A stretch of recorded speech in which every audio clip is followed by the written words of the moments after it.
A very good afternoon and welcome to 2 hours of the Property Sunday Show. We're live today and I do hope that everyone is having a good day off if you're out there. Each week, as you know, we take a look at some of the headline stories and we welcome the experts to decipher the details for us, as well as encouraging you to join in the conversation. It's your opportunity to ask some of those burning property, real estate, legal and financial questions, or you can just air your opinion.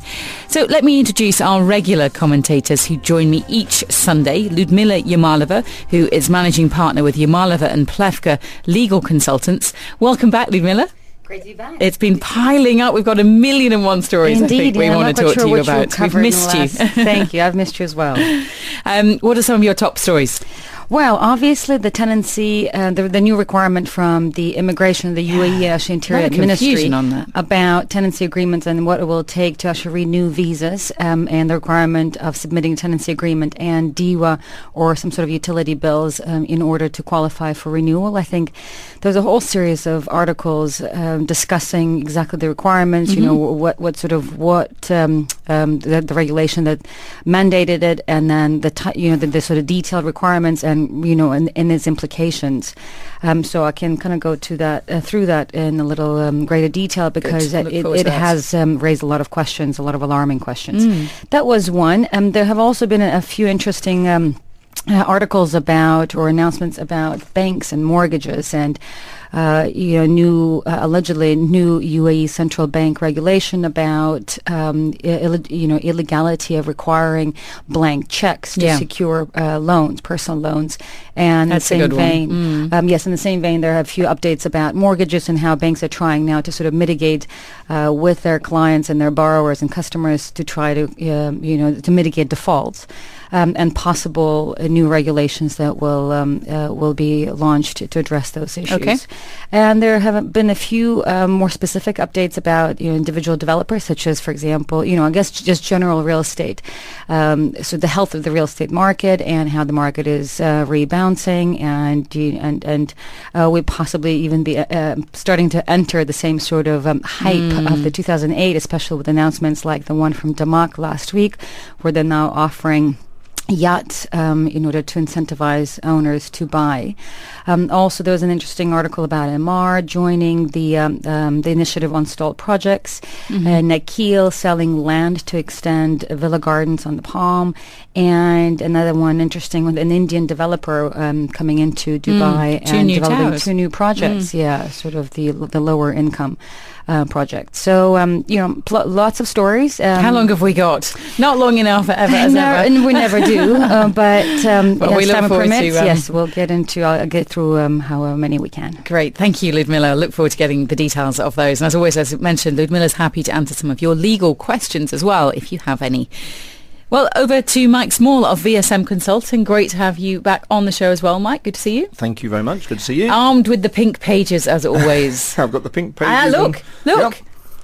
Oh, you've got one. I've got one as well. I love. Done. I've gone more for the arts and life section this week. Oh, you should just ask me. I've got that every week, so I don't read that one. You can. Oh, do you? I love it because it was how to spend it this weekend, so I got it. But Tyler Brûlé, read his column. Very good. Love his columns. But he has an interesting one, and I might ask you to see a little bit of a quiz question later on. Apparently, coming out in Monocle, I think this weekend is their annual quality of life rankings for the world's major cities.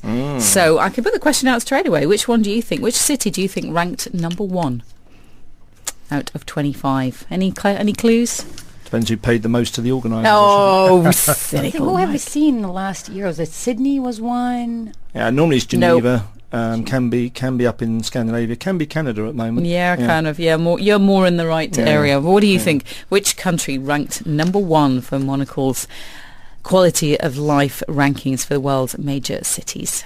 We'll go through that a little bit later. What have you got, Mike? Me? To add to Ludmila's 8 hours, I've got 14 hours. So I reckon we'll be here for a 24-hour marathon. Oh my gosh. I've got so much. I mean, anyone who's only got to watch the news to know that there is so much going on. I mean, I'm not interested in the Greek election today. It's irrelevant. Well, it's totally this evening, isn't it? but it's totally irrelevant. It doesn't matter what they vote. They're bust. So Spain, so's Portugal, so's Ireland. But surely it's going to have an impact, though, on the other European countries. No, it's just going to have an impact on traders in the market who will take it one way or the other. They'll make some money and the governments will pay up again and the taxpayers will pay the governments and everyone will go back to where they were, with Greece bust, Spain bust, Ireland bust, and France on its way.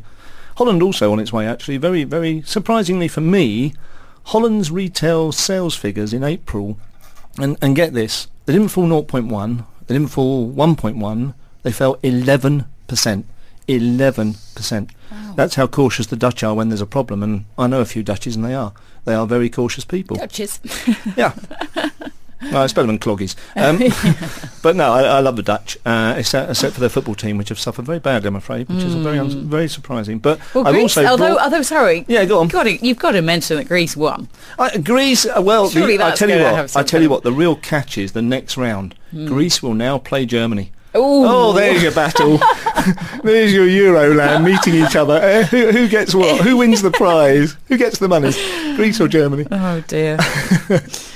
So, yeah, I know loads of stories, Mike. We've got a great clip as well by Nigel I hope you Farage. can play that. Yes. It's fantastic. And he it's sums just so it all apt. up, doesn't he? He does. He's a brilliant speaker. Forget his politics. Don't worry that he's UKIP. Just forget that. Just listen to what he's saying about the economy, because that's all he's saying. There's no politics in it. It's just pure economics. Yeah. And it's beautiful. We'll play that out a little bit later on in the show as well. Thank you, Mike. And let's also welcome our guest today. In fact, we're welcoming back to the Property Show Douglas Ralph, who is Managing Director of Snag and Inspect. Welcome to the programme. Thank you. Good to see you. Good to see you again. Have you been busy? We are. Yeah. Business has actually picked up greatly. The large projects being handed over recently. Nikhil's now doing Jumeirah Park. We have financial institutes that are starting to inquiry for inspections for their properties. And the Strata Global, or the handover requirements for Owners Association, is now getting more in swing, and the bank's accounts are being opened, so money is being freed up to start doing the proper handovers. Okay. So, in fact, before we get into all of those, just tell us a little bit about Snag and Inspect, Doug. Well, we are a certified inspection company, registered under the Lands Department and RERA as a property surveyor. There right now are two companies that RERA is recommending directly to owners associations and anyone that inquires. We specialize in looking into properties before handover, before resell, and for solution investigations to evaluate problems or construction quality issues. Okay. Now, I know some of the stories that you wanted to cover today was a little bit one about Nikhil, who are starting to handovers, I believe, but not allowing people into the properties. Is that right? They've put a new twist to it. It's a 1 hour restriction for 4-bedroom, 5-bedroom villas. Is this where, on the Palm? It's the Jumeirah Park project. Jumeirah Park, sorry, right, okay. Right. And it's not allowed, they're not allowing owners to look at the MEP side of the property. You're not allowed to run water. You're not allowed to look at the roof AC units. You're not allowed to look in the ceiling at the plumbing or the fan coil units. And you've got an hour to do it. And you have 1 hour. What How are you far do you have do? to stand away from the property to do it? Do you have to be 100 metres away or something? It's a challenge. That's where Google Maps come in. I was just listening this morning about Google Maps. I mean, within 4 inches, I think they can check. Really? Yeah. That's phenomenal. That's Big Brother, really. No, that's actually quite frightening. Yeah, it is scary. But this is, but in effect, is this before handover? No, they call this the handover. They're actually asking the owners to sign a piece of paper saying that they have done their handover inspection and they accept all items that have been written down by a third party. You're not even allowed to make notes yourself or hand in a report after the inspection. And often what we notice is it's a full waiver of liabilities. Basically the whole sort of gamut, which is very dangerous because any other claims that may surface, which most likely will surface, especially if you haven't had a chance to do proper inspection, as Douglas said, then it's basically you may not be able to bring a case against Nikhil because you've just. How can they do that though if you actually own the property? Because It's complicated.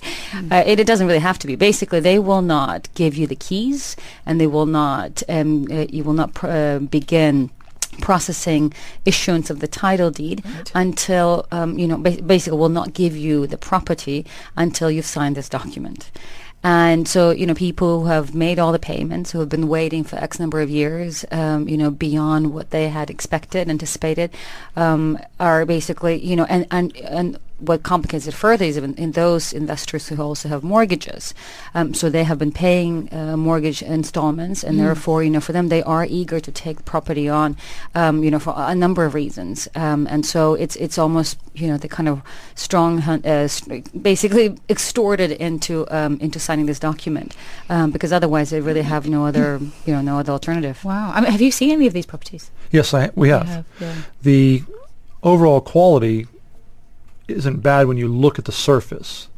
When you look at the quality of the paintwork, the chips in the doors, the few cracked tiles here and there, then you start raising question. But the real functionality and the things that cost the most to fix later is the plumbing, is the AC units, is the fan coil units, the safety of the wiring in the roof, in the ceiling areas. They're all questionable. And not being allowed to evaluate those, you're signing away a potential liability and a cost to you as the owner. It is just unreasonable. And those really are the most serious defects, right? Yes. It's called the latent defects, the ones you can't really see. Yeah, of course. I mean, fixing up tile and walls, that's a fairly sort of insignificant expense compared to changing a drainage system, or air conditioning units and, other sort of more structural parts which you cannot see and cannot really appreciate, if you're not an expert. Yeah. No, very true. Welcome back. We are talking with Douglas Ralph, who's Managing Director of Snag and Inspect, about some of the, highlighting some of the issues, the possible issues with regards to handover and inspecting one's property. Now, I'm quite amazed actually by this story that you've just highlighted, Douglas, is that apparently Nikhil is starting to do handovers on a number of their properties, but you're only allowed to have an hour to inspect, and you're not allowed to actually, sorry, let me just get this correct, are you allowed to bring in someone like yourself if you want to? They've made different comments to different clients, and they are allowing us to come in and do inspections. And we had a client earlier in the week was told he could only bring two people, himself and one other person. We have been in the properties where there's been 2 or 3 of us that have been there, and so it's a little different in some cases, but it's still very restricted to 1 hour, and they watch the clock. After 1 hour, they literally say you are done, and they have an individual there taking notes on everything that you identify. That person stops taking notes after 1 hour. And it doesn't correlate with the size of the property? A studio versus a 5-bedroom villa? And that's an argument we've been pushing to them. Our clients have been pushing, is that how can you expect a 1 hour inspection for a property of that size? Right. It's completely unreasonable. These individuals have paid millions of dirhams, waited 3 years late, and they're being given 30 minutes and told this is what you get. And what do you think they're trying to hide? I mean, are they trying to hide? I mean, what's the goal for this? It's a huge concern.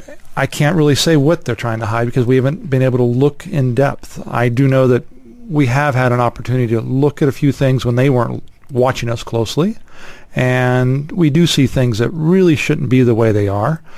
They are items that will cost money later. And will it be a defect within the first year or something that shows up? Very good chance it won't, because it's a system that is used, but it's not. Give it a few years, then it starts having problems, and it will cost the owner extra money to repair. What can you do in an hour? It's extremely difficult. It's a surface inspection. You look at the windows, make sure they close and lock properly. They seal the doors, the floors, the walls, the cabinetry, and the ceiling of the bathtub, the caulking around the edge of the bathtub, and the toilets, how they sit on the floor, because you're not allowed to run water. And what are some of the most